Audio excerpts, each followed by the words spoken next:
Sri Muhammad Fuzi bin Shah Ali. Yang berhormat Pekan. Terima kasih Datuk Yang Pertua. Saya mohon bertanyakan soalan nombor 1.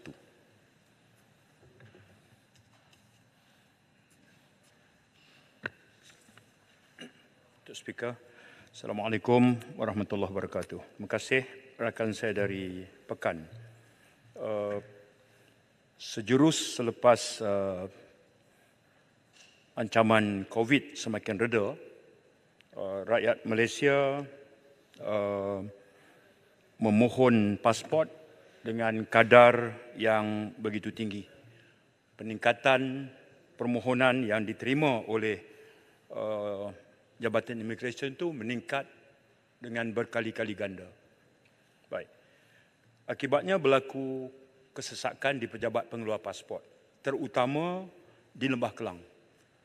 Daripada 73 pejabat pengeluar pasport, kesesakan ketara sangat berlaku di Lembah Kelang seumpama di Jalan Duta, di Wangsa Maju, di Shah Alam, di Kelana Jaya. Ini contoh-contohnya. Rakan saya dari Pekan bertanya apakah langkah yang telah diambil. Pertama, Jabatan Immigration kita tambah bilangan hari bekerja 7 hari seminggu. Sabtu Ahad pun bekerja juga, khususnya di pejabat pengeluar pasport yang mengalami kesesakan ketara. Ada 9 di wilayah Persekutuan dan Selangor, ada 5 di Johor, ada 3 di Perak, masing-masing 1 di Melaka, Pulau Pinang dan Kedah. Jumlahnya 20. 20 daripada 73 yang kesesakan luar biasa, hari Sabtu Ahad pun bekerja, termasuk UTC pun bekerja. Untuk itu, kita keluarkan belanja untuk overtime ni sebesar 10 juta ringgit. Yang kedua, kita syorkan supaya permohonan itu dibuat secara atas talian. Datuk Dipertua, sepanjang tempoh pandemik COVID dan selepasnya, sehinggalah hari ini, kita telah keluarkan hampir 2.5 juta pasport. Daripada 2.5 juta pasport itu, 45% adalah permohonan secara atas talian. Dia mengisi borang, ikut syarat, gambar yang berkualiti, dia isi dalam tak sampai 5 minit. Cuma pasport dia itu akan ambil masa untuk beberapa hari. Berbanding dia walk in, hari itu juga siap. Itu je beza dia. Jadi langkah proaktif, kita tambah masa bekerja, kita masih lagi benarkan dia walk in, kemudian kita juga committed untuk permohonan yang walk in ini siap dalam 1 hari. Terima kasih. Soalan tambahan yang berhormat Pekan. Terima kasih Datuk Yang Pertua. Terima kasih atas jawapan Menteri. Mohon nyatakan bilangan permohonan pasport Malaysia antarabangsa yang dipohon melalui My Online Passport, dan adakah kerjaan bercadang untuk menambah pejabat pengeluar pasport negeri Pahang Darul Makmur? Terima kasih. Menteri.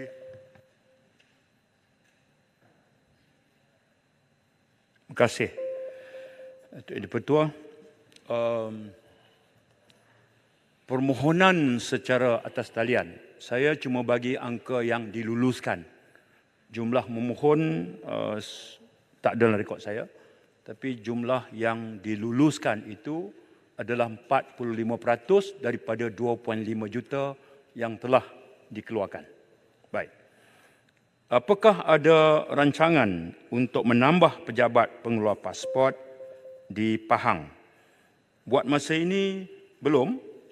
Itu kerana jumlah yang kita rekodkan di semua pejabat pengeluar pasport di Pahang setakat ini bagi sepanjang tahun 2022, sepanjang tahun itu sekitar 77,000. Dan untuk Januari tahun ini saja, Pahang kita dah keluarkan lebih kurang 21,000. Jadi kita rasa kesesakan juga tidak terlalu ketara berbanding di Lembah Kelang. Jadi buat masa ini belum ada untuk rancangan membuka pejabat pengeluar pasport tambahan di Pahang. Melainkan kalau ada perkembangan yang berhormat, saya akan maklumkan. Terima kasih. Soalan tambahan. Yang berhormat Tumpat. Terima kasih, Yang Bertuah. Soalan tambahan saya, adakah pihak kerajaan bercadang untuk mewujudkan kaunter khas bagi warga emas dan OKU bagi memberikan kemudahan kepada golongan ini kerana sekalipun mereka boleh pesan online tetapi untuk mengutip juga memakan masa kepada mereka. Dan yang kedua, adakah kerajaan sedar tentang kesesakan yang berlaku di pintu-pintu masuk utama terutama di immigration yang kadang-kadang memakan masa 3 jam di kaunter tersebut untuk cop pasport. Jadi kalau boleh minta jawapan. Terima kasih. Untuk makluman rakan saya di Tumpat, praktis sekarang memang ada jalur khas untuk warga emas dan kanak-kanak. Ya. Dan mengenai kesesakan di pintu masuk, walaupun tajuk ini berkenaan dengan pengeluaran pasport, tapi saya singgung juga sedikit. Terutama peristiwa itu berlaku 2 hari lepas, ya, semalam berlaku. Ya. Kerajaan, khususnya immigration, kami sangat-sangat concern, prihatin tentang masalah kelambatan di pintu masuk negara, khususnya di KLIA. Saya tak mau ada denial syndrome, saya pun tak mau bagi excuses dengan izin. Ya. Sekarang waktu puncak ketibaannya adalah 3 petang hingga 11 malam. Itu waktu puncak di mana ketibaan pesawat wide body ini berlaku selang 3 minit, 4 minit. Jadi menjadikan proses immigration clearance itu mengambil masa. Yang paling penting adalah apakah penyelesaian kita terhadap permasalahan itu. Semalam Datuk KSU saya sendiri dengan Menteri Pelancongan turun sendiri, sekejap lagi petang saya akan berada lagi sekali di KLIA dan dalam masa terdekat kami sedia untuk merencanakan beberapa ikhtiar untuk melegakan sebab dia bermusim, ya, terutama sekarang musim cuti sekolah. Tapi saya faham bahawa ini memberikan wajah paling awal sekali pintu masuk negara yang perlu kita uruskan dengan baik tanpa maksud untuk berbasa-basi. Saya akui masalah itu benar-benar wujud dan ikhtiar itu sedang kami usahakan. Bila kami sebut sedang usahakan, kami akan memaklumkan beberapa langkah. Misalnya, petang ini saya akan maklumkan pembukaan autogate. Semua autogate di KLIA adalah untuk warga negara asing juga, terutama dari negara yang berisiko rendah. Seperti Singapura, Brunei, New Zealand atau negara G7. Sebelum ni autogate hanya untuk rakyat kita saja. Keluar dan masuk balik. Ya. Tapi tak terbuka untuk warga asing. Jadi kita harap kita boleh dapat ease the congestion dengan izin pada momen ketibaan yang tinggi. Itu antara low hang fruit, quick win solution yang kami dapat usahakan. Sementara ada lagi beberapa ikhtiar yang sedang kami susun. Terima kasih. Ulangan. Duduk ya. Memandangkan Yang Berhormat Langkawi akan mempengerusikan jawatankuasa, saya dulukan soalan nombor 8 Yang Berhormat Langkawi. Ya. Datuk Haji Muhammad Suhaimi bin Abdullah Yang Berhormat Langkawi. Terima kasih Yang Berhormat Datuk Yang di-Pertua. Soalan saya nombor 8 diangkat ke nombor 2. Terima kasih. Menteri.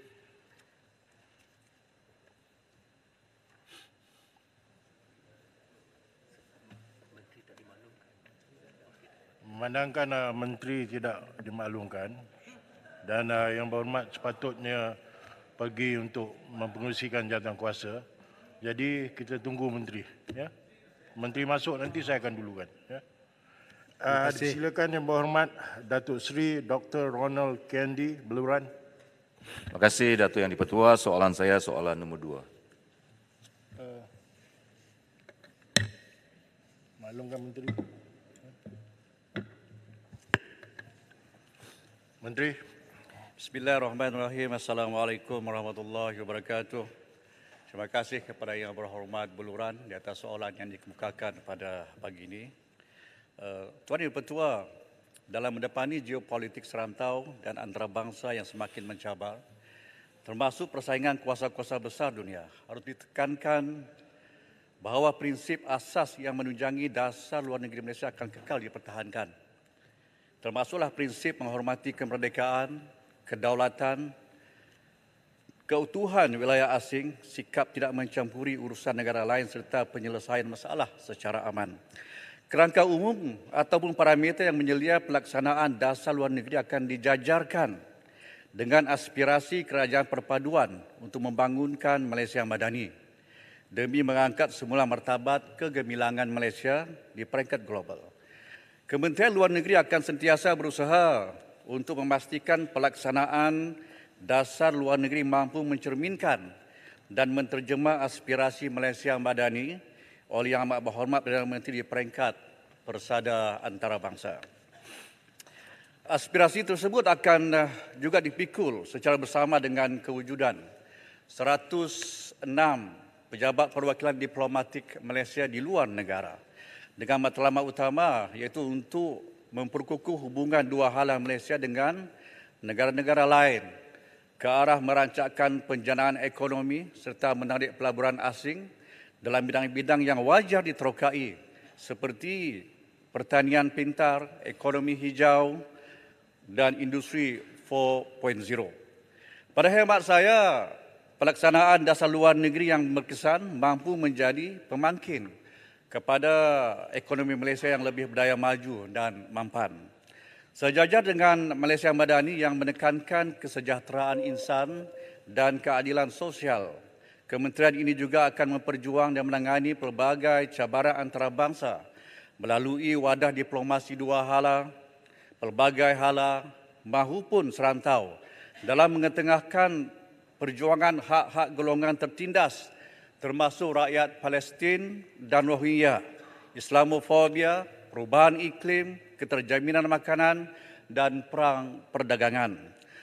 Contohnya, baru-baru ini Yang Berhormat Datuk Seri Menteri Luar Negeri kita telah mengadakan lawatan resmi ke Arab Saudi di mana beliau telah ambil kesempatan untuk bertukar-tukar pandangan tentang sentimen anti-Islam di setengah tempat sejak kebelakangan ini. Dalam perihal ini, Kementerian Luar Negeri akan sentiasa mempergiat usaha untuk menangani isu Islamofobia secara bersama dengan pihak-pihak yang berkaitan menerusi pendekatan dialog, komunikasi serta penekanan falsafah hidup bersama dalam budaya damai atau yang dikatakan sebagai dengan izin peaceful coexistence.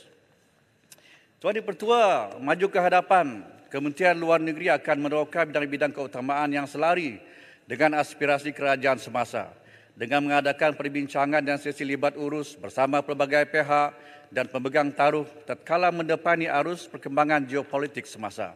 Sehubungan dengan itu, saya ingin mengambil kesempatan untuk merayu dan mengajak semua jentera kerajaan untuk menyokong pelaksanaan dasar luar negeri secara bersepadu. Hal ini adalah kerana dasar luar negeri merupakan unjuran dan cerminan kepada dasar domestik. Selaras dengan falsafah, foreign policy begins at home dengan izin.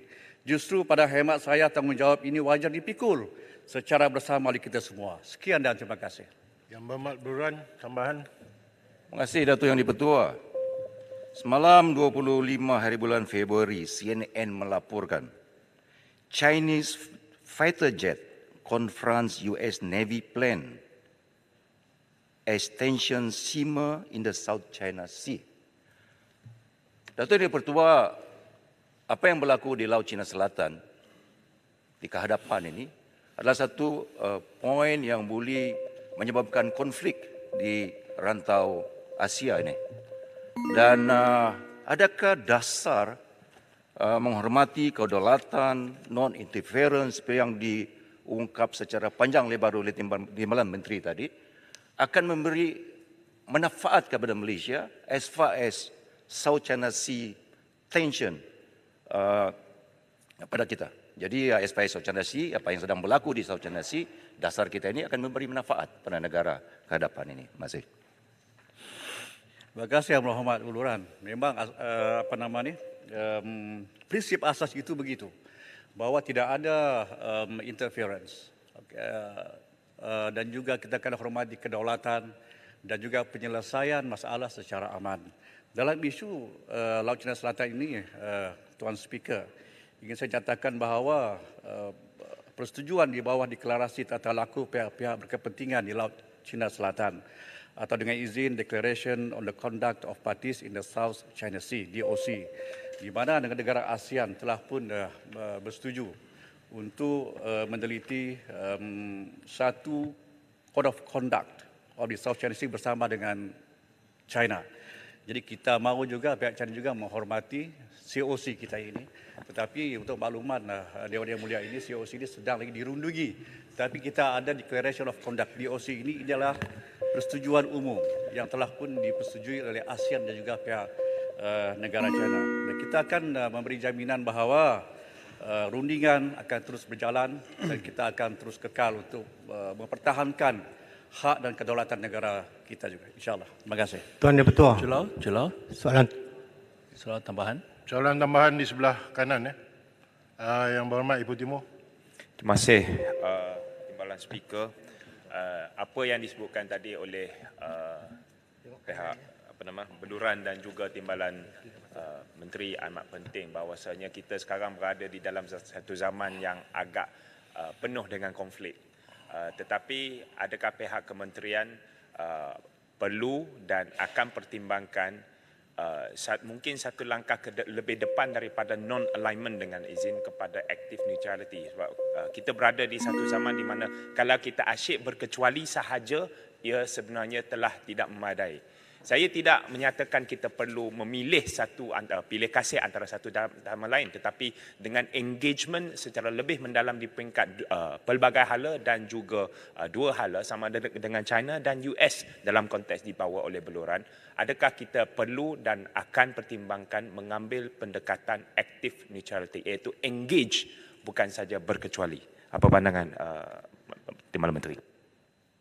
Terima kasih sahabat saya yang berhormat Ipoh Timur. Memang dasar kita itu jelas bahawa kita tidak akan memihak mana-mana kuasa-kuasa besar dalam persaingan antara mereka.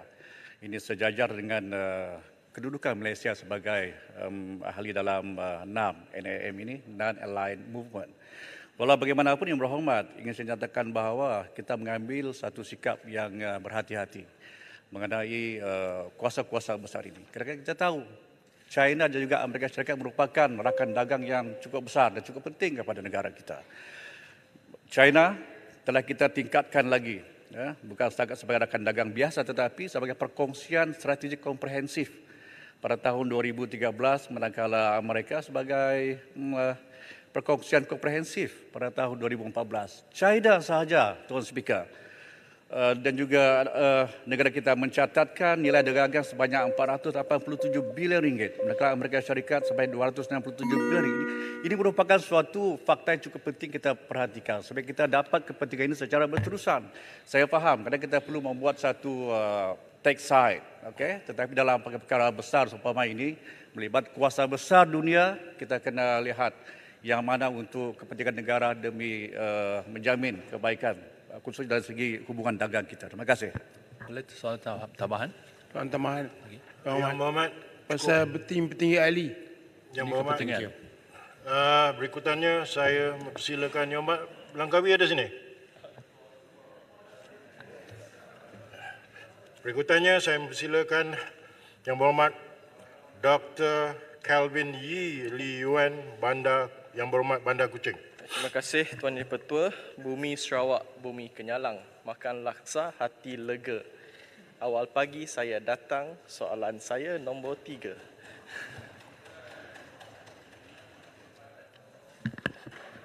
Terima kasih rakan saya Bandaraya Kuching.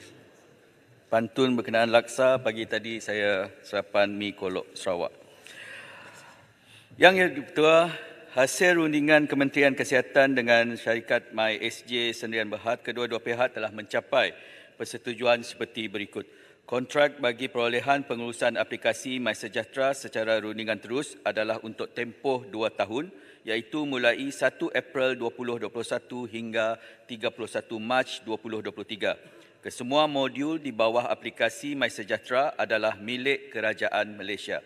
Hak milik aplikasi dan data MySejahtera yang meliputi hak harta intelek, kod sumber bagi modul-modul yang telah dibangunkan serta data, jenama dan logo MySejahtera adalah milik kerajaan.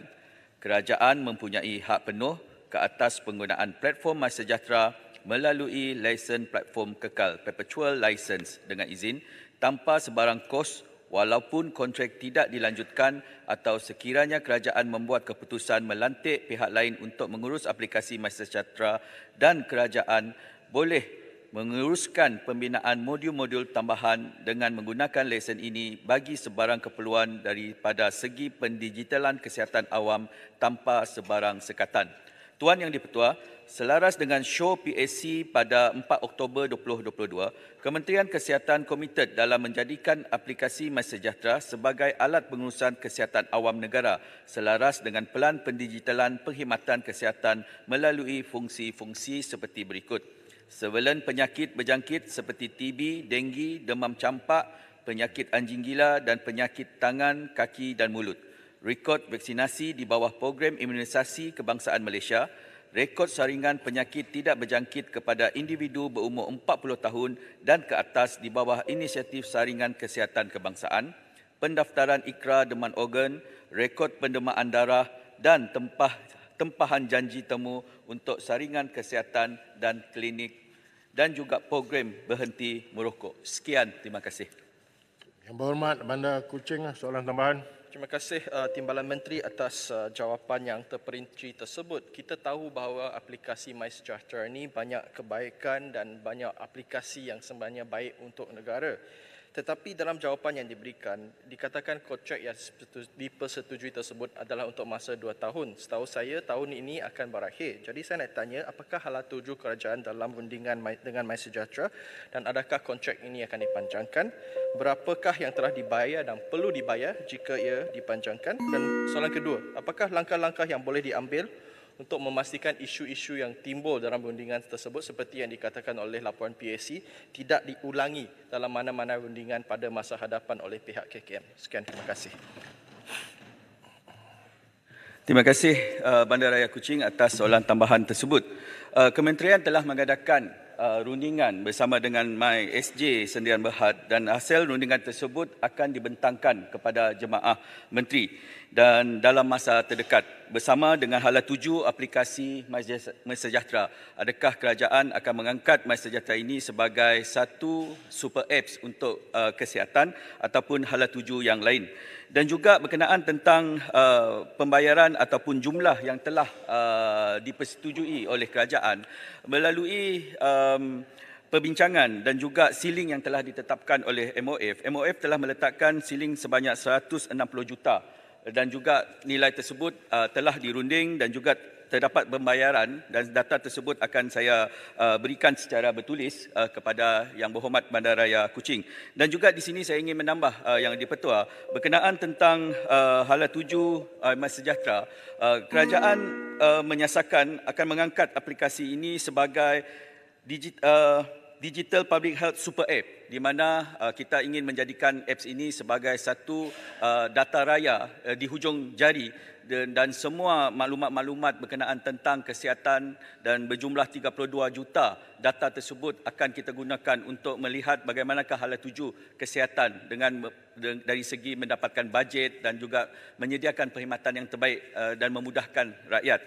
Dan selain daripada itu, MySejahtera juga akan melibatkan kos. Dan kos ini akan kita tentukan selepas kontrak ini tamat pada 31 Mac 2023 nanti. Harap bersabar. Soalan teman. Yang berhormat Kuala Langat. Terima kasih Tuan Yang di-Pertua. Baru-baru ini dalam bajet yang dibentangkan pada Jumaat lalu, kerajaan akan ada bercadang untuk memperkenalkan skim perubatan madani khusus untuk golongan miskin untuk diberikan rawatan di klinik-klinik dan juga di GPs, pengamal perubatan swasta. Yang mana seperti dilakukan di negeri Selangor dengan peruntukan yang diuntukkan 120 juta. Yang saya kira kalau setiap keluarga diberikan 500,000 sudah tentu akan melibatkan 240,000 keluarga yang akan terlibat dalam skim ini. Adakah kerajaan bercadang untuk menggunakan aplikasi yang sedia ada di MySejahtera yang akan tamat pada Mac tahun ini dan apakah jaminan oleh kerajaan soal keselamatan data yang mana berlaku juga kebocoran dalam data-data aplikasi sebelum ni. Terima kasih. Terima kasih Yang Berhormat Ulu Langan, Kuala Langan, minta maaf. Satu soalan yang baik berkenaan tentang skim madani kesihatan yang akan diperkenalkan oleh kerajaan. Terima kasih kepada Yang Amat Berhormat Perdana Menteri yang telah menyediakan bajet tersebut. Berkenaan tentang mengaitkan program kesihatan madani ini dengan penggunaan aplikasi, itu adalah hala tuju yang kita akan lihat dengan melalui penggunaan aplikasi MySejahtera. Kita telah mempunyai maklumat-maklumat dan juga dengan integrasi maklumat-maklumat kesihatan yang kita ada dengan pihak MOF, kita akan mudah untuk mengenal pasti golongan-golongan B40 yang layak untuk menerima skim kesihatan madani tersebut. Menyentuh berkenaan tentang keselamatan aplikasi MySejahtera berdasarkan laporan Ketua Audit Negara, sudah pasti serangan 1.120 juta adalah satu serangan yang besar. Tetapi apa yang berlaku, pihak MySejahtera mampu untuk mengawal serangan tersebut dan tidak ada berlaku ketirisan. Cuma apa yang dilaporkan sebanyak 3 juta data yang telah dimuat turun oleh super admin itu adalah langkah-langkah keselamatan yang dibuat apabila serangan berlaku. Super admin terpaksa melakukan satu tata kelola untuk melihat dan juga memuat naik data-data tersebut, dan kes ini tidak dapat saya jelaskan di dalam dewan ini kerana muat naik 3 juta maklumat tersebut masih lagi di dalam siasatan pihak polis. Sekian, terima kasih. Datuk Speaker, boleh soalan tambahan ketiga. Duduk Yang Berhormat. Yang Berhormat Langkawi ada? Okey, Yang Berhormat Langkawi, Datuk Haji Muhammad Suhaimi bin Abdullah, Yang Berhormat Langkawi. Soalan nombor 8 diangkat. Terima kasih Datuk Yang di-Pertua. Soalan saya nombor 8 diangkat ke nombor 4.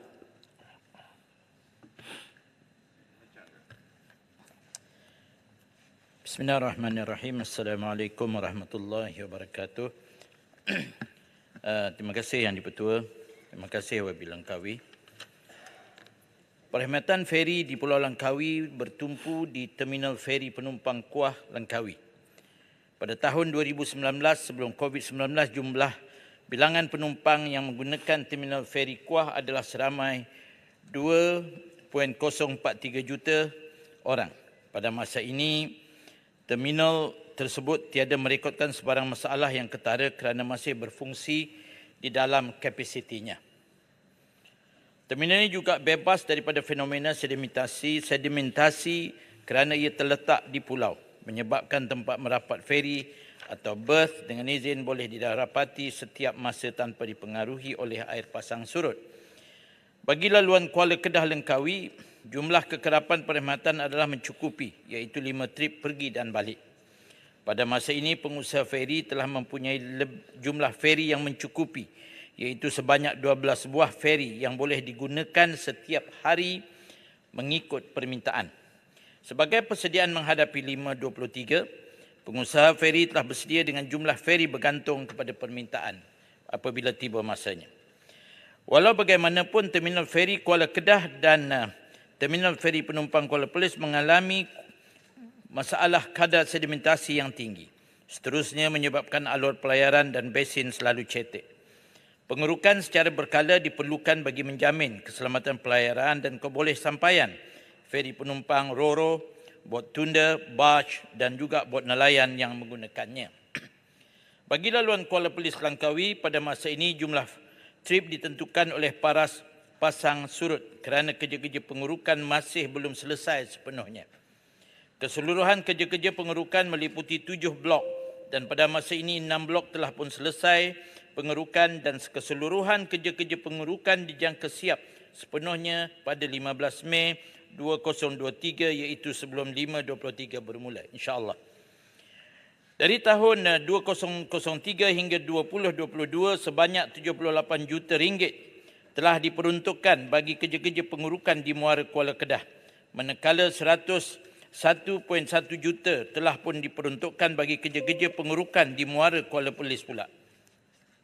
Pengusaha feri di Langkawi menghadapi cabaran dalam meningkatkan kos operasi feri berikutan kos-kos seperti insurans, penyelenggaraan, alat ganti dan gaji yang meningkat saban tahun. Pendapatan yang hanya dapat menampung kos operasi akan menyukurkan pengusaha feri untuk memberi tumpuan kepada penambahbaikan terhadap tahap perkhidmatan yang diberikan dengan kadar tambang yang sedia ada. Dalam mengawal selia perkhidmatan feri di Langkawi ini, kerajaan senantiasa mengutamakan keselamatan pelayaran dan keselesaan penumpang. Berhubungan dengan perkembangan terkini projek pembangunan lapangan terbang antarabangsa Kulim KXP pula, sehingga kini tiada kelulusan diberikan oleh untuk menubuhkan aerodrom bagi projek KXP seperti mana yang diperuntukkan di bawah Peraturan Penerbangan Awam Pengendalian Aerodrom 2016. Cadangan pemindahan KXP adalah inisiatif anak syarikat Kerajaan Negeri Kedah dengan syarikat swasta yang lain. Oleh itu, projek ini tidak melibatkan Malaysia Airport Holdings Berhad secara langsung dan setakat ini tidak disenaraikan sebagai projek pembangunan di bawah Kementerian Pengangkutan. Dalam ucapan belanjawan 2023 baru-baru ini pula, kerajaan telah memutuskan antara lain untuk memberi keutamaan kepada pembesaran dan penaiktarafan lapangan terbang antarabangsa Pulau Pinang yang akan diterajui oleh MHB. Pembangunan ini dijangka memanfaatkan pertumbuhan ekonomi pada kos yang lebih rendah berbanding cadangan membina lapangan terbang baru di Kulim. Sekian, terima kasih. Soalan tambahan Yang Berhormat Langkawi. Terima kasih Tuan Di-Pertua. Saya mendengar dengan teliti dan saya kurang yakin sedikit dengan jawapan Yang Berhormat Menteri kerana masalah feri ini dah lama daripada jawapan Yang Berhormat Menteri seolah-olah dah selesai. Jadi saya minta kalau boleh saya nak menjemputlah Yang Berhormat Menteri untuk berdialog dengan sila tanya jawapan, kami di Langkawi. Yang Berhormat Menteri, soalan saya, apakah jeti alternatif dilihat sebagai salah satu untuk menyelesaikan masalah feri, dan juga yang kedua soalan saya berhubung dengan airport KXP. Sekiranya pihak negeri mendapat mencari kewangan untuk menunaikan ataupun membangun airport tersebut, adakah kerajaan akan memberi kebenaran untuk mereka menjalankan airport ini? Terima kasih Tuan Di-Pertua. Datuk.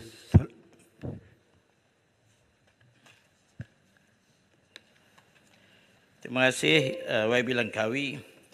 Jadi cerita saya dimulakan dengan pasal KXP ini dululah, ya. Kita tahu ianya ada dah inisiatif swasta dan kerajaan negeri.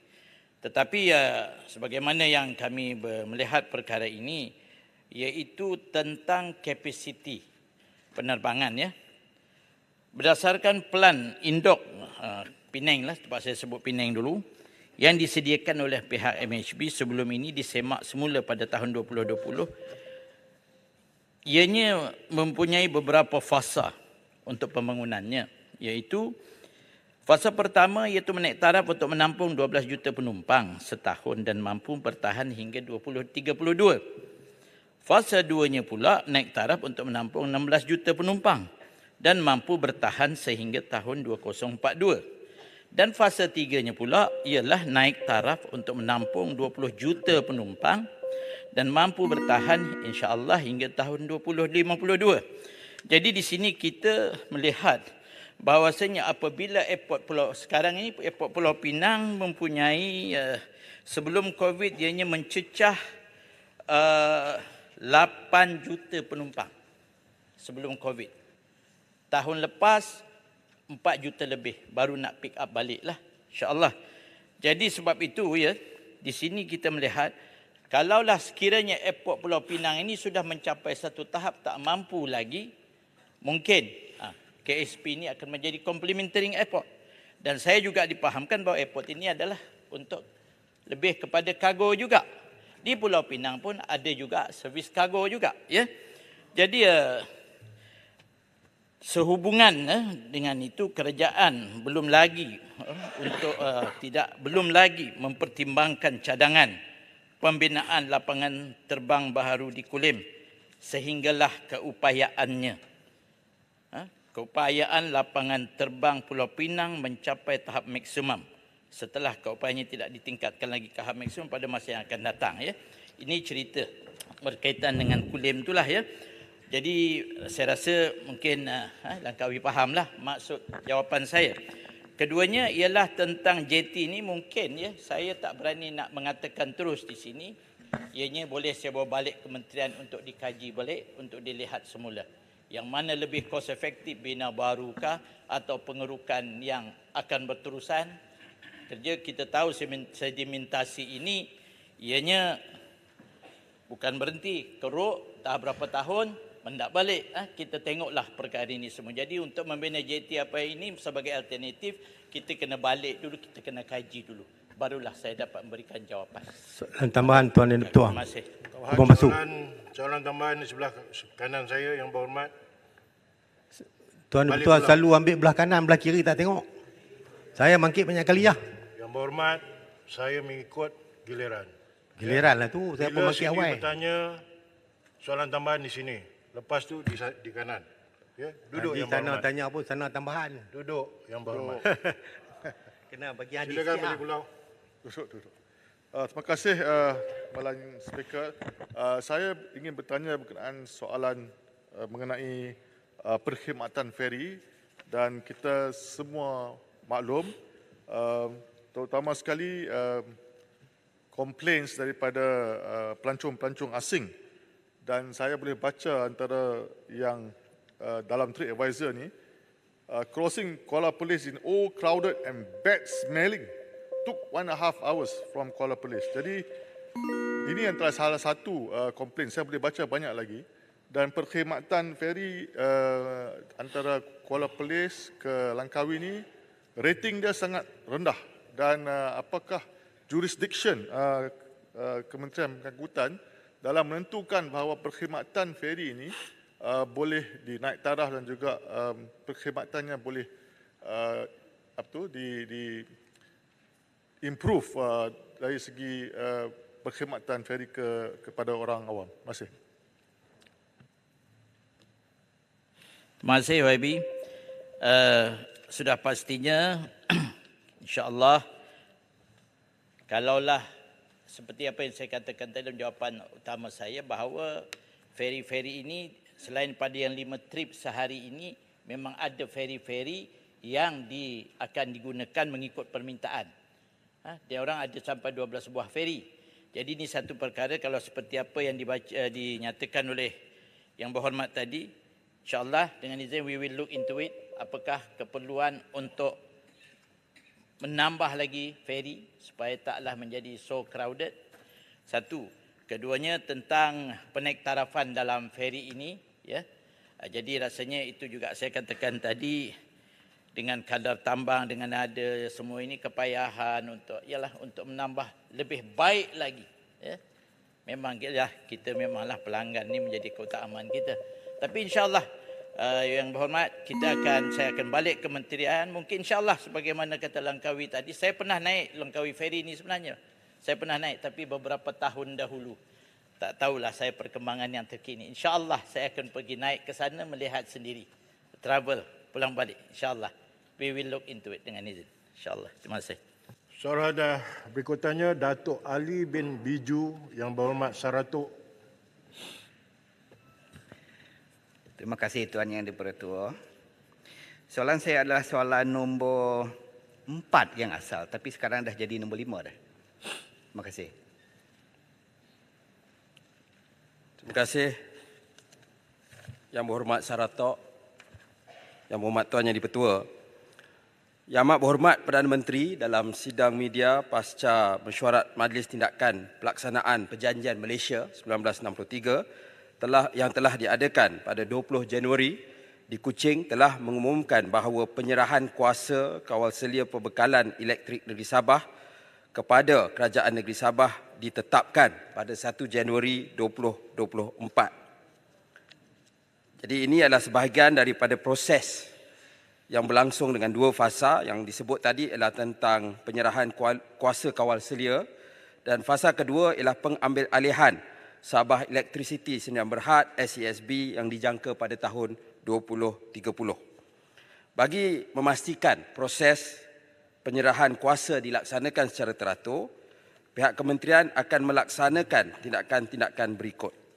Pertama, pindaan ke atas Akta Tenaga Boleh Baharu 2011 ataupun Akta 725 dan Akta Pihak Berkuasa Pembangunan Tenaga Lestari 2011, Akta 726, bagi memasukkan klausa penggantungan. Pembentangan kedua-dua RUU ini adalah pada bulan Jun 2023 semasa mesyuarat kedua penggal kedua Parlimen ke-15. Kedua, rundingan antara Kerajaan Persekutuan dan Kerajaan Negeri Sabah bagi memuktamadkan prinsip-prinsip dan pakej penyerahan kuasa melalui jawatankuasa pemandu dan jawatankuasa teknikal. Dan ketiga, setelah prinsip-prinsip dan pakej penyerahan kuasa dimuktamadkan oleh kedua-dua belah pihak, pihak kementerian akan melaksanakan pewartaan perintah di bawah perkara 95C Perlembagaan Persekutuan bagi memberi kuasa perundangan bekalan elektrik kepada Kerajaan Negeri Sabah dan pewartaan perintah penggantungan kuat kuasa akta-akta berikut: Akta Bekalan Elektrik 1990, Akta Suruhanjaya Tenaga 2001, Akta Tenaga Boleh Baharu 2011 dan Akta Pihak Berkuasa Pembangunan Tenaga Lestari 2011. Proses penyerahan kuasa kawal selia pembekalan elektrik Sabah kepada Kerajaan Negeri Sabah mempunyai implikasi kewangan kepada Kerajaan Persekutuan. Sebagaimana amalan sedia ada, Kerajaan Persekutuan menyediakan peruntukan subsidi kepada SESB bagi tempoh yang dipersetujui, merangkumi subsidi sokongan tarif, subsidi bahan api dan subsidi solar berskala besar tertakluk kepada kelulusan Kementerian Kewangan.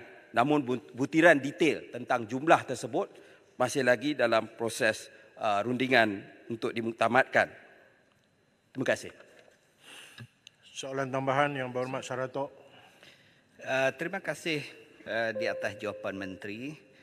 Saya mengambil maklum akan persoalan utama yang melibatkan implikasi kewangan kepada Kerajaan Persekutuan dan Kerajaan Sabah akan diumumkan nanti. Soalan saya adalah, apakah langkah-langkah yang akan diambil oleh kerajaan untuk memastikan pengguna elektrik di Sabah tidak akan dikenakan tarif yang lebih tinggi dan terbeban akibat daripada penyerahan kawal selia elektrik tersebut? Bolehkah kerajaan memberi jaminan atau garanti terus-menerus membantu pengguna di Sabah untuk mengelakkan kenaikan tarif walaupun kawal selia elektrik sudah diserahkan kepada Sabah? Terima kasih. Terima kasih Yang Berhormat. Sebagaimana Yang Berhormat pun sedia maklum tentang untuk memberi jaminan untuk tarif bagi masa hadapan dan sebagainya itu mustahil, ya, sama ada di peringkat Kerajaan Persekutuan maupun di peringkat kerajaan negeri.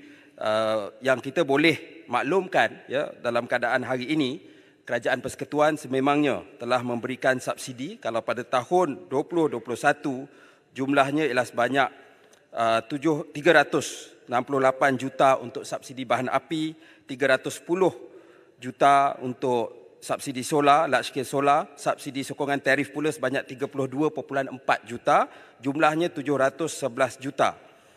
Dan ini membolehkan bagi SESB mengekalkan tarif asas di negeri Sabah pada 34.52 sen, satu tarif yang rendah, ya, berbanding dengan misalnya di peringkat Semenanjung.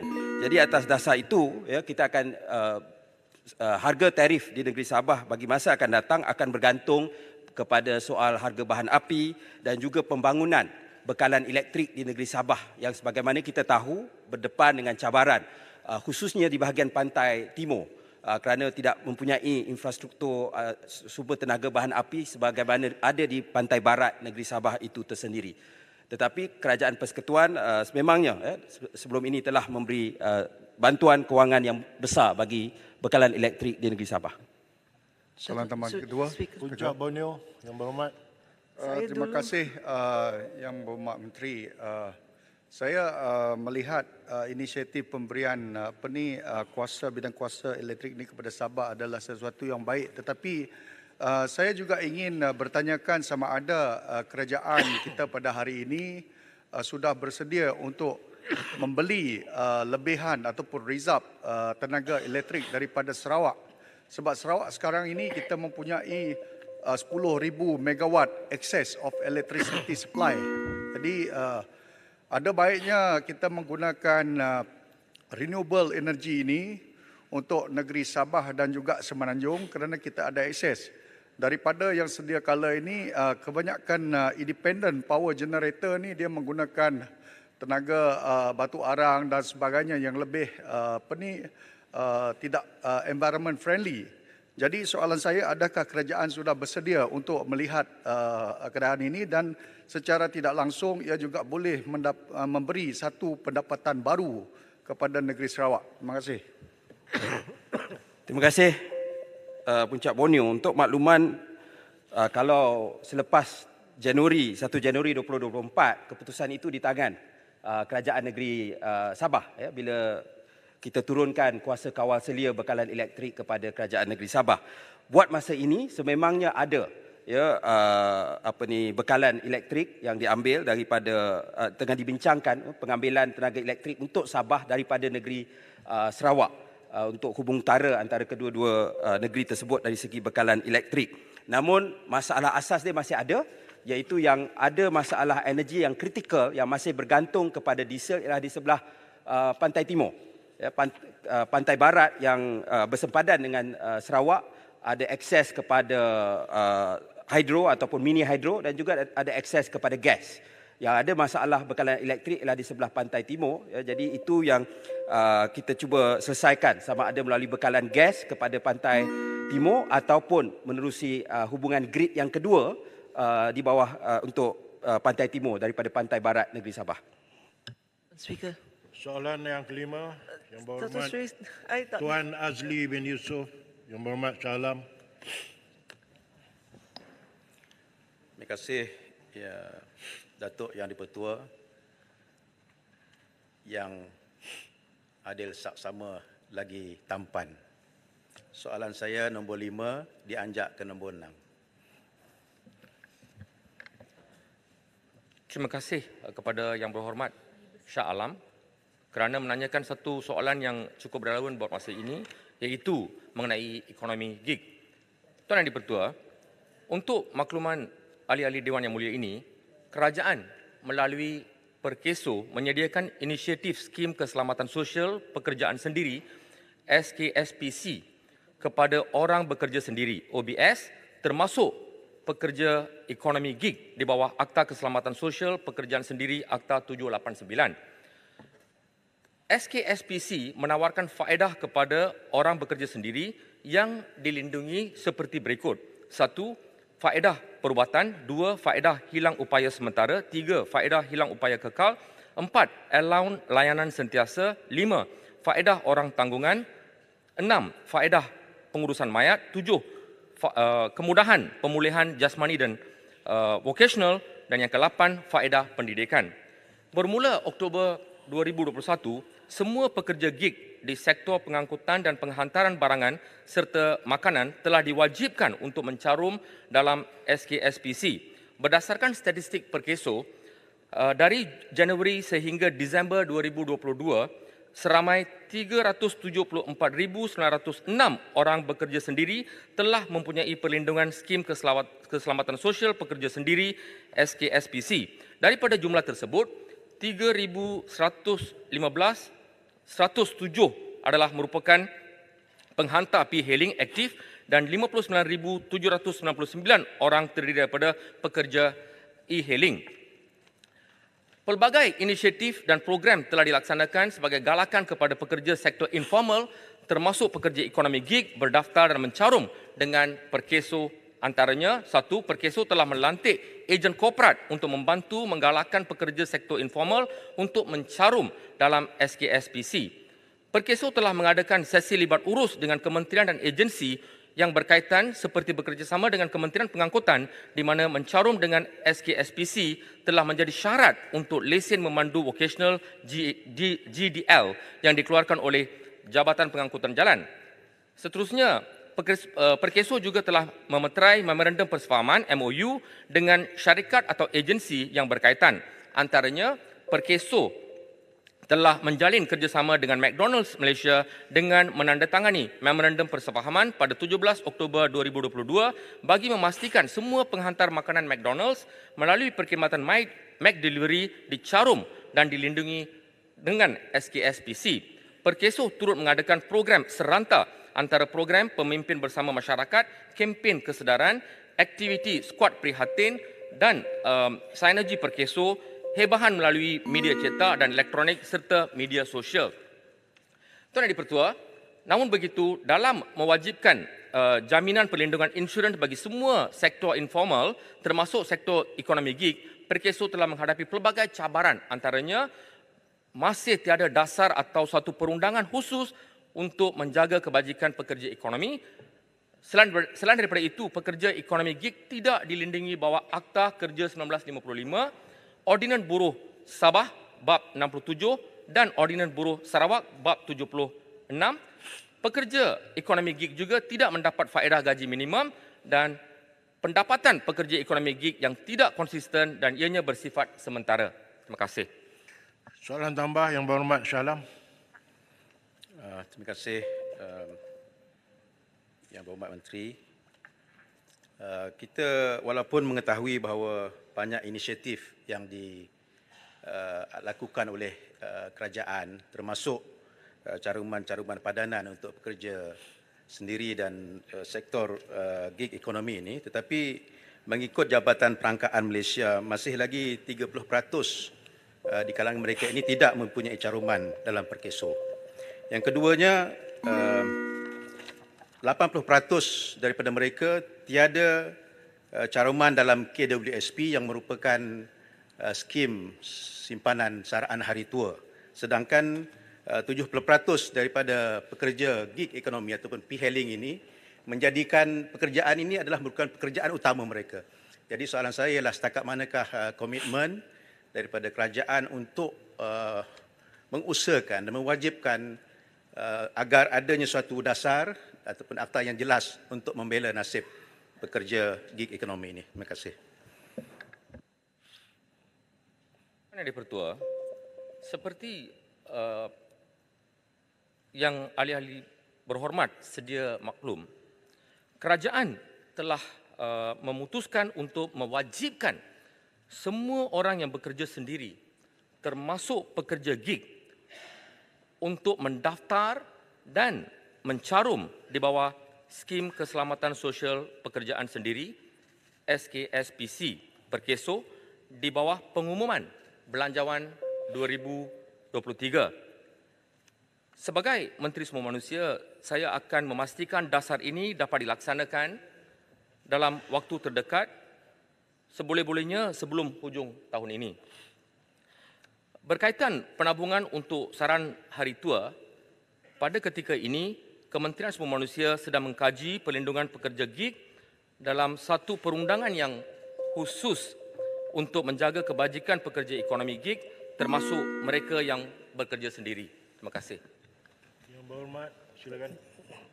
Tuan Yang di-Pertua, mengenai soalan nombor 5 ini, saya ingin bertanyakan kepada Menteri, adakah kita ada sebarang langkah ataupun menubuhkan badan yang khusus untuk memantau dan membantu mereka-mereka yang terlibat sebagai pekerja gig ekonomi, umpamanya memberikan mereka maklumat dan pendidikan tentang kebaikan dan keburukan dan untuk menentukan mereka berjaya dalam bidang yang diceburi. Terima kasih.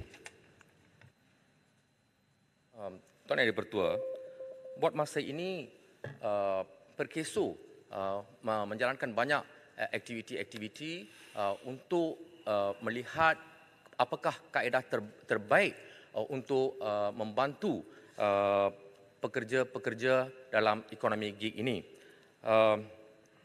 Dan kita sedia maklum seperti yang telah diberitahu sebentar tadi, Perkeso pada masa ini mentadbir 3 buah akta yang berkaitan dengan perlindungan keselamatan sosial. Dan di bawah ketiga-tiga akta ini, Akta Keselamatan Sosial Pekerjaan Sendiri, Akta 789 ini, kami sedang mencari apakah cara yang terbaik untuk kita membolehkan, kita wujudkan satu perundangan khusus untuk memastikan bahawa kebajikan pekerja-pekerja gig ini dapat dilihat dengan holistik Dan perkara-perkara yang dimasukkan dalam akta baru GIG ini adalah untuk memastikan terdapatnya jaminan pendapatan pekerjaan untuk GIG, security of income. Dan kita juga mahukan satu mekanisme aduan untuk pekerja GIG. Buat masa ini kita tidak mempunyai satu mekanisme aduan yang baik. Jadi seperti mana yang dibangkitkan oleh Yang Berhormat tadi, perkara ini juga ditelitikan dan juga untuk memastikan perlindungan sosial kepada pekerja GIG ini juga diberi perhatian yang serius oleh Kementerian Sumber Manusia melalui Perkeso. Terima kasih Yang Berhormat. Seterusnya soalan nombor 6, Tuan Syahrizukirnain bin Abdul Kadir Yang Berhormat setiu. Terima kasih Datuk Ketua. 3, 4, 5, 6, 7, 8, 9, 10. Soalan saya nombor 6. Silakan jawab, jangan berpeluh.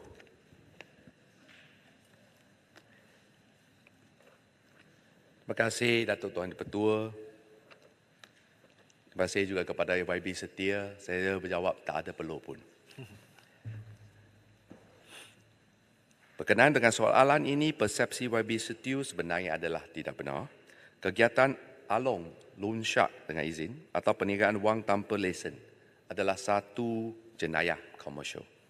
Manakala untuk makluman ahli yang berhormat, aktiviti pemberian pinjaman wang kredit komuniti adalah dikawal di bawah subsection 17A-1 Akta Pemberi Pinjam Wang tahun 1951. Akta tersebut jelas menyatakan bahawa faedah bagi pinjaman dengan cagaran hendaklah tidak melebihi hak siling 12% setahun dan faedah bagi pinjaman tanpa cagaran hendaklah tidak melebihi hak siling 18% setahun.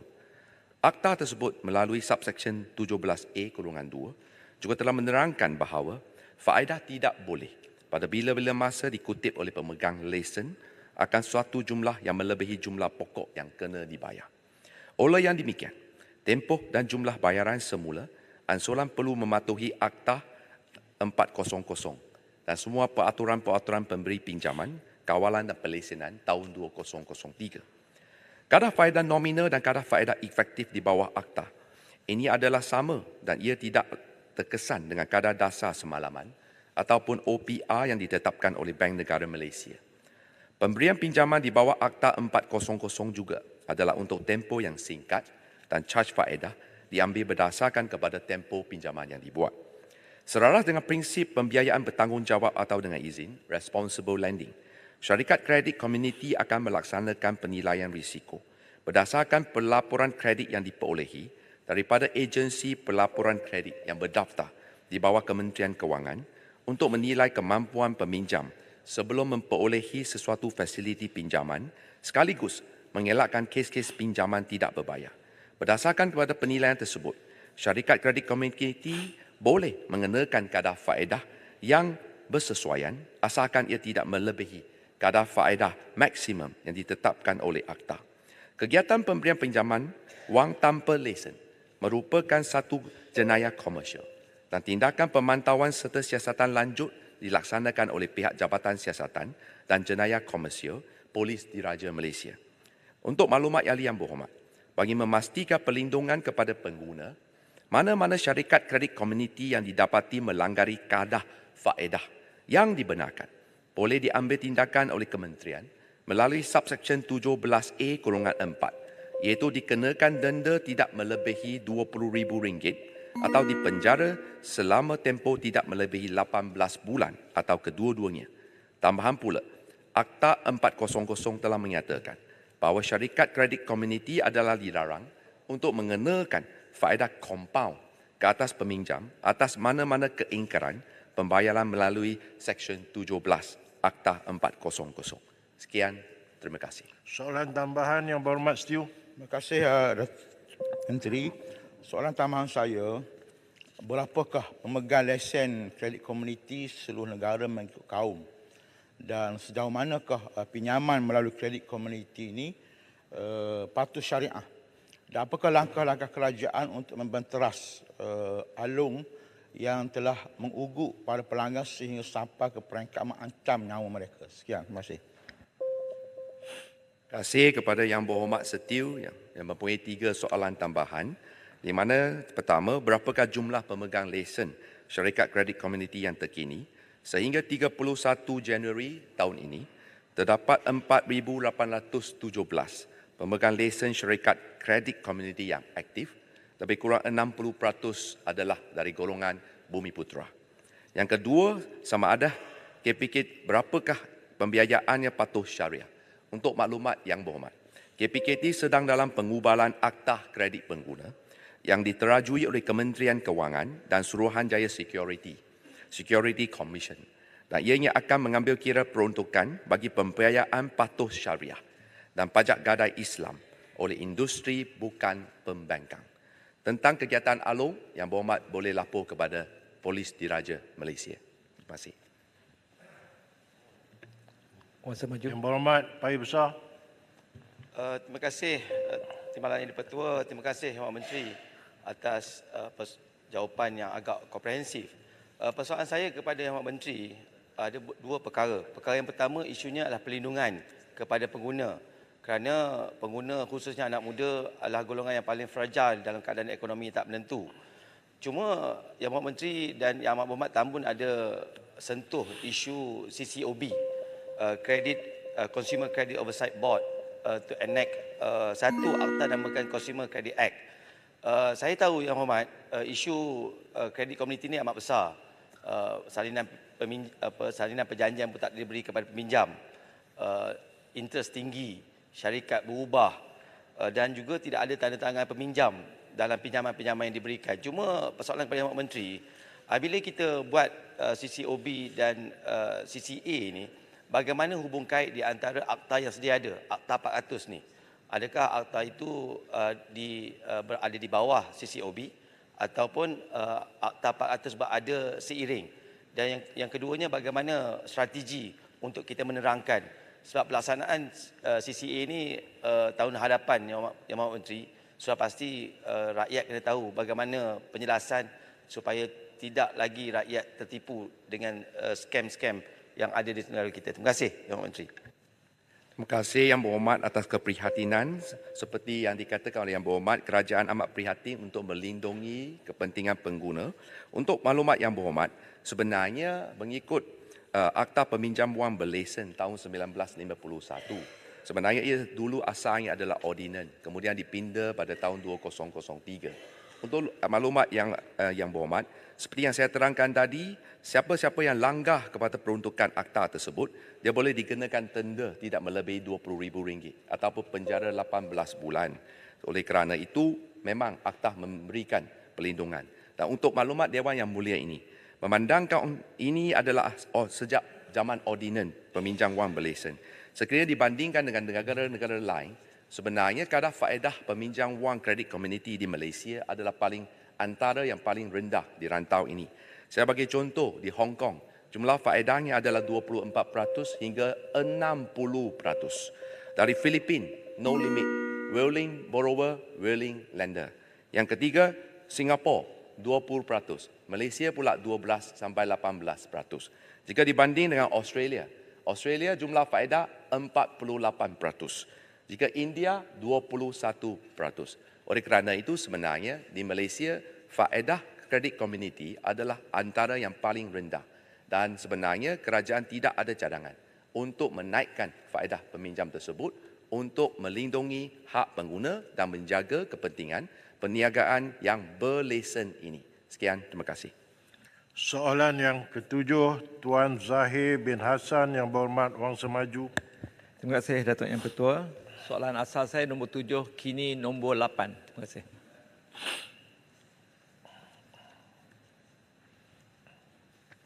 Tuan Yang Ketua, Kementerian menerusi Majlis Sukan Negara sentiasa memberikan tumpuan terhadap sukan hoki dan sukan ini telah diletakkan di bawah program podium serta disenaraikan sebagai sukan teras sejak tahun 2004. Sebagai persiapan untuk pasukan hoki negara ke Sukan Asia 2022 di Hangzhou, skuad hoki negara telah disenaraikan dalam projek khas iaitu projek AsiaCom yang bermula pada tahun 2021. Sukan-sukan berpotensi memenangi pingat di Tamasya Sukan Commonwealth dan Sukan Asia dipilih ke projek ini bagi menjalani program latihan sepenuh masa di bawah bimbingan jurulatih bertauliah. Antara perkhidmatan yang disediakan melalui projek ini ialah alaun latihan atlet, makanan, penginapan, latihan dan pertandingan di dalam atau di luar negara, peralatan sukan, perkhidmatan sains dan perubatan sukan, pendidikan serta kebajikan. KBS melalui Majlis Sukan Negara pada tahun 2022 telah menyalurkan peruntukan berjumlah 2.86 juta kepada pasukan hoki negara. Penutupan peruntukan ini adalah berdasarkan kepada perancangan tahunan yang dibincangkan secara bersama-sama dengan pihak Konfederasi Hoki Malaysia dan pelbagai pemegang taruh yang lain. Selain itu, bagi menyemarakkan sokongan rakyat Malaysia terhadap pasukan hoki negara, Kementerian juga telah mengambil inisiatif untuk menganjurkan tayangan siaran langsung melalui skrin besar atau big screen dengan izin di Dataran Merdeka Kuala Lumpur dan di Perkarangan Perbadanan Putrajaya ketika saingan aksi Piala Dunia Hoki 2023 di India yang melibatkan skuad negara baru-baru ini.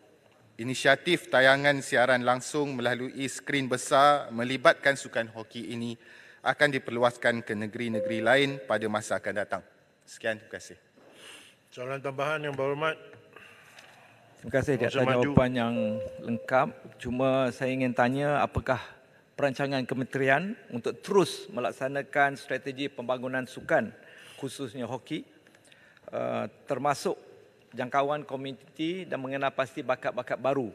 Adakah kementerian bercadang untuk mengenal pasti sekolah-sekolah yang ada untuk menjadi sekolah projek hoki di masa yang akan datang? Bahagian keduanya adalah pohon jawapan bertulis bahagian B soalan saya. Terima kasih. Saya jawab secara lisan dahulu.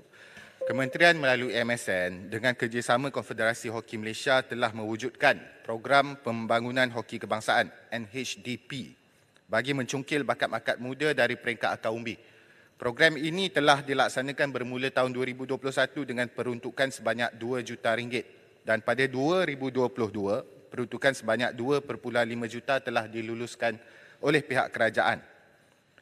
Objektif utama pelaksanaan program ini adalah untuk melahirkan lebih ramai bakat baru sukan hoki di peringkat umur yang muda serta melahirkan lebih ramai jurulatih sukan hoki yang berkemahiran serta berkepakaran dalam struktur yang kompetitif. Untuk makluman yang berhormat juga, pembangunan sukan ini telah dilaksanakan secara agresif dengan mewujudkan pusat-pusat latihan, pelantikan jurulatih dan juga meningkatkan jumlah atlet yang terlibat. Antaranya adalah untuk makluman bagi menjawab tentang sekolah, kita ada 76 pusat latihan bagi lelaki, 34 pusat latihan bagi wanita, melibatkan 154 orang jurulatih bagi pusat lelaki dan 68 orang jurulatih pusat wanita. Secara keseluruhan kita ada 3,400 orang lelaki dan 1,005 orang wanita yang sedang dilatih bawah program ini dengan turut melibatkan penganjuran 9 kejohanan peringkat zon, 2 kejohanan peringkat kebangsaan dan 1 kejohanan jemputan antarabangsa atau yang dipanggil sebagai Mirnawan Cup. Terima kasih. Soalan tambahan. Matang Pau. Silakan Yang Berhormat Tang Pau. Baik, terima kasih Datuk Yang di-Pertua. Walaupun sukan hoki ini telah berjaya mengharumkan nama negara, tapi kalau kita lihat infrastrukturnya masih berada di tahap yang rendah, khususnya di luar bandar. Apa inisiatif kerajaan untuk menaik taraf pembangunan infrastruktur hoki, khususnya berkaitan dengan padang, stadium hoki, termasuk juga aset dan juga peralatan berdasarkan bajet 2023 yang disebutkan baru-baru ini. Terima kasih. Kalau berdasarkan, terima kasih Yang Berhormat, soalan yang baik. Untuk maklumat Yang Berhormat, kita masih lagi menunggu untuk bajet belanjawan 2023 ini diperincikan dan diluluskan oleh Dewan ini. Tapi kita beri perhatian serta saya pun tidak ada maklumat yang cukup untuk jawab secara terperinci. Jadi saya akan tulis secara bertulis bagi maklumat berkait dengan berapa banyak fasiliti yang dirancang untuk diperbaiki dan dibangunkan. Tapi kita memberi tumpuan terhadap projek-projek sambungan terutama sekali. Terima kasih. Berikutnya soalan nombor 9, Tuan Lee Chuan Hao, Yang Berhormat Ipoh Timur. Terima kasih Speaker. Soalan 9. Menteri Kesihatan. Terima kasih Yang di-Pertua. Terima kasih Saudara Ipoh Timur. Tuan Yang di-Pertua, KKM hanya memantau peratusan bulanan kematian bagi kes serangan jantung yang berada di fasilitis KKM sahaja. Namun demikian, berkaitan soalan YB Ipoh Timur, iaitu mengenai pemantauan terhadap peratusan bulanan kematian bagi kes serangan jantung yang di luar hospital, antara inisiatif yang sedang dilaksanakan oleh KKM adalah penglibatan di dalam Pan Pacific Resuscitation Outcome Studies, PAROS, Clinical Research Network.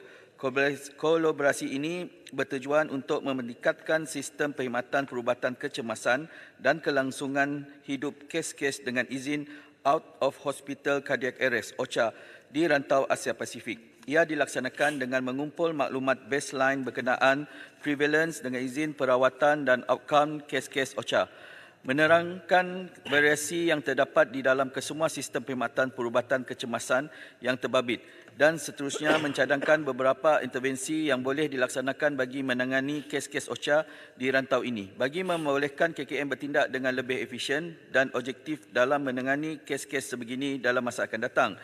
Tuan Yang di-Pertua, hasil dapatan kajian tersebut telah diterbitkan dalam Jurnal Perubatan Resuscitation pada tahun 2015, dan antara dapatan khusus yang diperolehi untuk Malaysia adalah seperti berikut.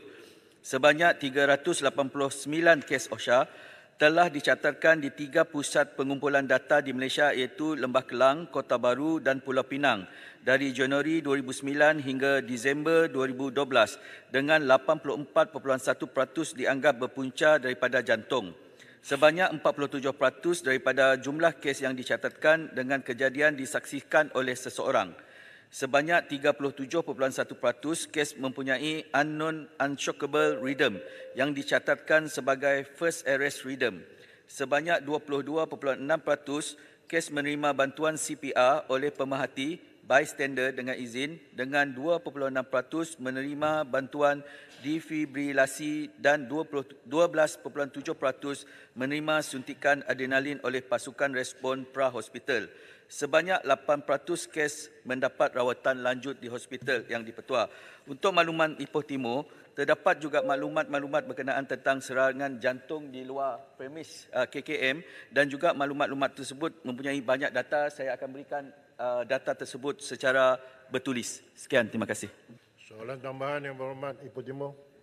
Terima kasih Timbalan Speaker. Terima kasih Timbalan Menteri yang memberi jawapan yang sangat terperinci dan bernas. Tapi saya rasa Timbalan Menteri pun tahulah soalan ini sebenarnya berkaitan dengan satu kes yang berlaku ke April tahun lepas berkenaan dengan kematian Cikgu Kumar yang berlaku dari St. Michael's, sekolah St. Michael's ke HRPB di Ipoh.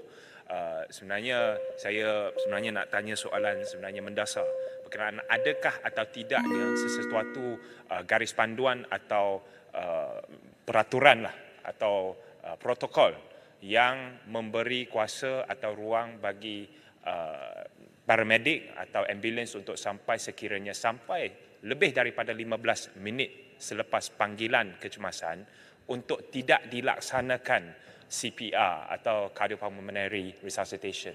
Adakah itu satu dasar, dan seterusnya apakah keadaan atau siasatan atau hasil siasatan terkini berkenaan dengan kes Cikgu Kumar? Ahmad Menteri. Terima kasih Ipoh Timur, terima kasih Yang di-Pertua. Untuk makluman, dasar yang ada ketika ini adalah sekiranya berlaku sesuatu kes, ambulans akan bergerak melalui daripada bermulanya panggilan tersebut dalam tempoh 15 minit.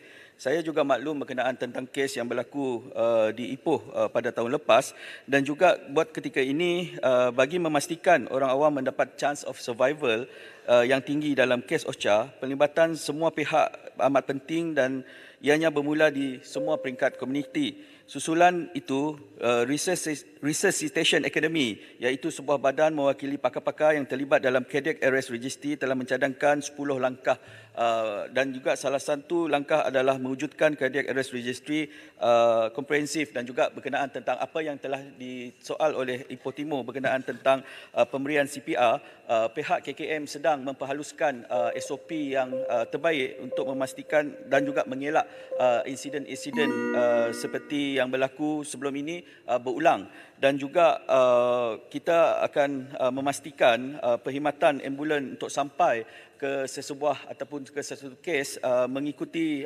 SOP yang telah ditetapkan. Walaupun demikian, kita tidak dapat mengelak sekiranya sesuatu yang berlaku di dalam perjalanan, dan apa yang kita buat adalah untuk meletakkan ataupun menempatkan sesuatu ambulan di sesuatu kawasan yang strategik dengan kerjasama dengan NGO seperti Bulan Sabit dan juga St. John sebagai contoh. Dan juga berkenaan tentang siasatan tersebut masih lagi, kes tersebut masih lagi dalam siasatan, dan juga kita sedang menunggu jawapan daripada siasatan tersebut. Sekian, terima kasih. Yang Berhormat Tanjung Karang. Terima kasih Yang di-Pertua. Yang Berhormat Timbalan Menteri. Serangan jantung adalah sebahagian daripada penyakit yang terkait rapat dengan lifestyle, dengan izin. Di antaranya adalah terbanyak merokok, sedentary lifestyle dan juga pemakanan. Apakah inisiatif-inisiatif ataupun tindakan-tindakan KKM dalam meningkatkan cara hidup bagi menjamin rakyat Madani yang lebih sihat? Terkait dengan soalan Ipoh Timur, saya ingin menambah sedikit. Perkhidmatan kesihatan dengan ambulan biasanya dilengkapkan dengan paramedik yang terlatih di dalam CPR. Jadi, apakah justifikasi soalan ini yang mengatakan ambulans yang hadir bersama driver dan juga paramedik tidak melakukan CPR, melainkan pesakit yang didatangi itu telah disahkan betul-betul meninggal, barulah CPR tidak dilakukan. Terima kasih. Terima kasih Yang Berhormat Tanjung Karang. KKM sememangnya memberikan fokus kepada strategi pencegahan kawalan NCD pada peringkat awal mengikut life course approach berdasarkan Pelan Strategik Kebangsaan Penyakit Tidak Berjangkit 2016 hingga 2025.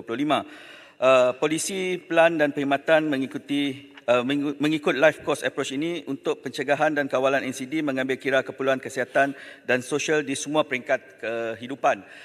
Sememangnya KKM banyak melaksanakan program-program pencegahan dan juga program-program awareness, dan juga saya ingin mengambil kesempatan ini di dalam Dewan Yang di-Pertua memandangkan tugas beban kerja sebagai seorang ahli parlimen sangat tinggi dan juga perbahasan-perbahasan menimbulkan satu emosi. Saya juga menggalakkan agar Yang Berhormat di dalam Dewan ini mengambil langkah untuk membuat pemeriksaan berkala. Kita bimbang kejadian-kejadian seperti penggal yang lepas, ada yang tumbang di dalam Dewan Yang Mulia ini, dan juga kita ingin melakukan awareness supaya Yang Berhormat menggalakkan rakyat-rakyat melakukan pemeriksaan secara berkala. Bagi soalan yang kedua tadi berkenaan kesinambungan jawapan soalan daripada Ipoh Timur, perkara-perkara tersebut saya akan berikan secara lengkap secara bertulis. Sekian, terima kasih. Soalan yang ke-10 dijemput Datuk Seri Taqiyuddin bin Hassan Yang Berhormat Kota Baru. Terima kasih Tuan Di-Pertua, sempat juga soalan saya nombor 10. Terima kasih. Menteri. Terima kasih Tuan Yang di-Pertua. Saya mohon izin untuk menjawab soalan YB Kota Baru secara bersekali dengan soalan 47 daripada YB Jelebu bertarikh 2 Mac, soalan 60 daripada YB Semborong bertarikh 8 hari bulan Mac, dan soalan 4 daripada YB Alostar bertarikh 23 Mac kerana melibatkan isu dan persoalan yang sama. Untuk ahli-ahli yang maklumat ahli-ahli yang berhormat, negara kita mengamalkan sistem raja berperlembagaan, demokrasi berparlimen, dan kerajaan perpaduan pada hari ini sentiasa menghormati hak rakyat untuk mengundi. Untuk makluman ahli yang berhormat, sejarah pilihan raya kerajaan tempatan telah pun bermula pada tahun 1857, iaitu sejak 166 tahun dahulu. Walau bagaimanapun pelaksanaannya telah ditangguhkan pada tahun 1965, ekoran dari konfrontasi antara Malaysia dan Indonesia, dan semenjak itu ia tidak pernah diteruskan lagi. Untuk maklumat Dewan Yang Mulia, kerajaan mengambil maklum laporan Suruhanjaya Diraja, report of the Royal Commission of Inquiry to investigate into the workings of local authorities in West Malaysia yang diketuai oleh Senator Datuk Ati Nahapan pada tahun 1965. Suruhanjaya Diraja telah mengesyorkan bahawa that the present system of election on the basis of ward should continue to provide representation to local government as in the past, dan that voting in local government election in the country should continue on the voluntary basis as has been hitherto. Tuan Yang di-Pertua, untuk makluman ahli yang berhormat, Kerajaan Perpaduan pada hari ini melalui Kementerian Pembangunan Kerajaan Tempatan KPKT sedang memberi tumpuan kepada 7 bidang fokus utama yang baru, iaitu pertama, membangun dan memperkasakan peranan kerajaan tempatan. 2. Membangun potensi pihak berkuasa tempatan bagi menjana sumber pendapatan tambahan negara. Ketiga, perancangan perumahan lebih komprehensif dan berdaya saing. Keempat, pemekasaan komuniti tanpa mengira kaum. Kelima, pengurusan sistem pepecah bersepadu yang lebih efektif dan efisien bagi menghasilkan pelaksanaan ke arah ekonomi kitaran. Keenam, memperkukuhkan agenda bandar mampan dan pintah ke arah perbandaran baru. Dan ketujuh, memperkukuh kesiapsiagaan kebombaan dan penyelamatan yang sejahtera. Bagi tahun 2023, KPKT akan memastikan perkhidmatan asas PBT diutamakan seperti jalan raya yang rata, tandas awan bersih bertaraf BMW, bersih menawan wangi, lampu yang terang, longgang yang bersih sebagai antara misi utama untuk menyampaikan perkhidmatan yang terbaik kepada rakyat. Justru itu, pilihan raya kerajaan tempatan ketika waktu ini bukan satu perkara keutamaan pihak kementerian. Sekian, terima kasih. Soalan tambahan yang berhormat Ketua Baru. Tuan Yang Di-Pertua, terima kasih kepada sahabat saya yang berhormat Menteri dengan jawapan yang very komprehensif. Terima kasih. InsyaAllah kita boleh berbahas jika sekiranya perkara itu dibangkitkan di masa-masa akan datang. Soalan tambahan saya, selaras dengan perkembangan pesat di kalangan pihak berkuasa tempatan di negara kita, termasuklah peluasan kawasan pentadbiran, Majlis Daerah menjadi Majlis Pembandaran, menjadi Majlis Bandaraya, menjadi Dewan Bandaraya. Soalan saya, adakah kerajaan bercadang untuk meminda Seksyen 10 Akta 171 untuk menetapkan jumlah minima yang baru ahli majlis, sekarang ini 8, dan juga menetapkan jumlah maksima yang sekarang ini 24 kepada suatu jumlah yang lebih sesuai dan munasabah dengan perkembangan yang berlaku. Terima kasih. Berhormat Menteri. Terima kasih kepada sahabat saya YB Kota Baru yang bertanyakan soalan yang baik. Seksyen 10 Akta Kerajaan Tempatan tahun 1976 sebenarnya memperuntukkan bahawa ahli majlis PBT adalah dilantik oleh pihak berkuasa negeri dan bersesuaian dengan masa perubahan dan pembangunan negara. Sepertinya sebenarnya yang perlu diperkasakan adalah prestasi hikmat ke ahli-ahli majlis. Dan pada ketika ini, kementerian tiada lancangan untuk memperluaskan, menambahkan bilangan ahli-ahli majlis. Sekian, terima kasih. Soalan tambahan sebelah kanan. Selamat. Silakan Yang Berhormat. Selamat. Terima kasih Yang di-Pertua. Ini adalah berkenaan dengan rumah terbengkalai kepada Menteri KPKT. Apakah langkah-langkah yang sedang diambil oleh KPKT bagi menyelesaikan isu rumah terbengkalai yang semakin hari semakin meningkat, dan contohnya adakah harga-harga rumah terbengkalai ini akan diturunkan supaya boleh dijual kepada pemilik yang benar-benar ingin mendapatkan rumah. Terima kasih. Terima kasih kepada Yang Berhormat dan Segamat. Sebenarnya soalan tambahan langsung tiada kaitan dengan soalan asal. Oleh kerana itu, saya akan berikan jawapan bertulis. Terima kasih. Terima kasih.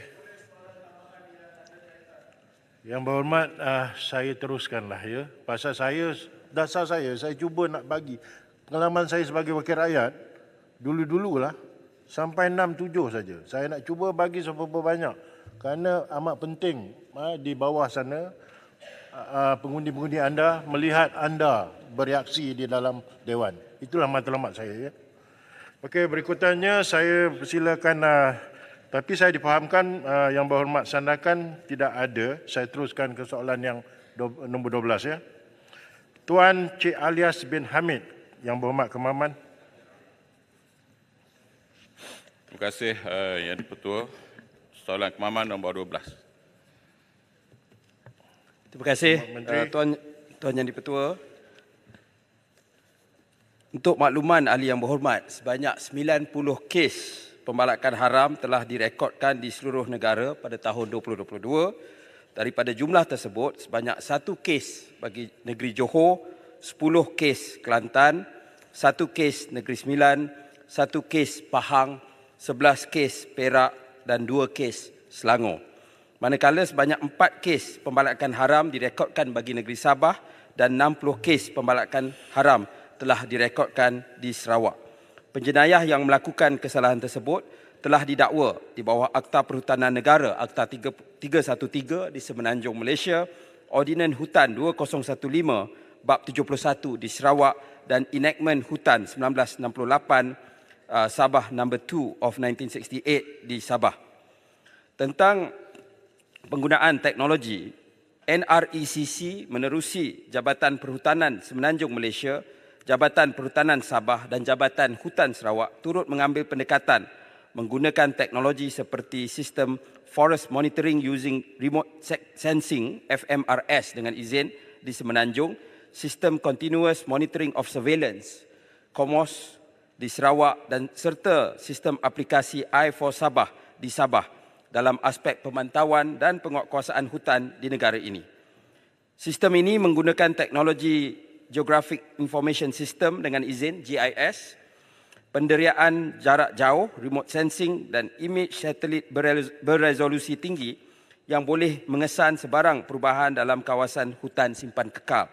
Sistem ini membantu pasukan rondaan dan operasi penguatkuasaan untuk membantras aktiviti kesalahan hutan di lapangan dengan maklumat lokasi yang lebih spesifik. Selain itu, teknologi seperti drone juga digunakan sebagaimana disebut oleh Yang Berhormat yang bertanya bagi membantu membantras jenayah hutan melalui pemantauan udara di lokasi-lokasi yang tertentu.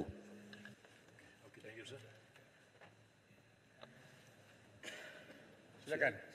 Teruskan soalan. Terima kasih Tuan Yang di-Pertua. Terima kasih Yang Berhormat Menteri di atas jawapan yang telah diberikan. Soalan tambahan saya berkaitan dengan isu penyalahgunaan lesen pembalakan di kawasan hutan simpan kekal, iaitulah melebihi had yang telah ditetapkan. Dan saya rasa isu ini seringkali terjadi sehingga menjejaskan biodiversiti hutan di negara kita ini. Soalan saya, apakah tindakan tegas yang dilakukan oleh pihak kerajaan, khususnya Kerajaan Persekutuan bersama dengan kerajaan negeri dalam menyelesaikan isu ini? Terima kasih. Silakan Menteri. Ya, terima kasih atas soalan yang telah dibangkitkan tentang langkah-langkah yang telah diambil oleh Kerajaan Persekutuan bersama-sama dengan Kerajaan Negeri. Sebagaimana yang telah disebut oleh Yang Berhormat dalam soal perhutanan ini, ya, pihak berkuasa negeri mempunyai bidang kuasa yang luas, ya, tetapi Kerajaan Persekutuan juga ada peranan untuk memastikan keadaan hutan simpan kekal khususnya berada dalam keadaan yang baik. Jadi buat masa ini kita bergantung kepada peruntukan yang telah diambil di bawah perundangan yang saya telah sebutkan tadi, iaitu Akta Perhutanan Negara bagi Semenanjung, Ordinan Hutan bagi Sarawak dan juga Enactment Hutan bagi negeri Sabah. Pada masa yang sama, kerajaan juga telah memulakan sejak tahun 2019 Ecological Fiscal Transfer sebagai satu insentif. Sebab banyak aduan yang kita terima daripada peringkat kerajaan negeri ialah bahawa kerajaan negeri diminta untuk memelihara hutan tetapi tidak diganti dari segi hasil untuk pemeliharaan tersebut. Dan sebagai rekod secara ringkas, antara negeri-negeri yang menerima pada tahun lepas, kalau EFT, negeri Sabah menerima 12.997 juta ringgit, negeri Kelantan 5.938 juta ringgit, Terengganu 6.9 juta ringgit, Kedah RM4.4 juta, Pahang RM8.49 juta, Sarawak RM13.3 juta, Perak RM6.3 juta dan Selangor RM3.7 juta. Dan kalau pada tahun 2019 EFT ini jumlah dia RM60 juta setahun, 2021 RM70 juta setahun, 2022 juga RM70 juta setahun. Sebagaimana kita dengar dalam pengumuman yang dibuat oleh Yang Berhormat Perdana Menteri untuk tahun 2023 ia ditingkatkan kepada RM150 juta setahun. Baik, terima kasih Menteri. Yang Berhormat, sekarang tamatlah sesi untuk waktu pertanyaan-pertanyaan bagi jawab lisan pada hari ini. Menteri. Ya, baik. Menteri dulu.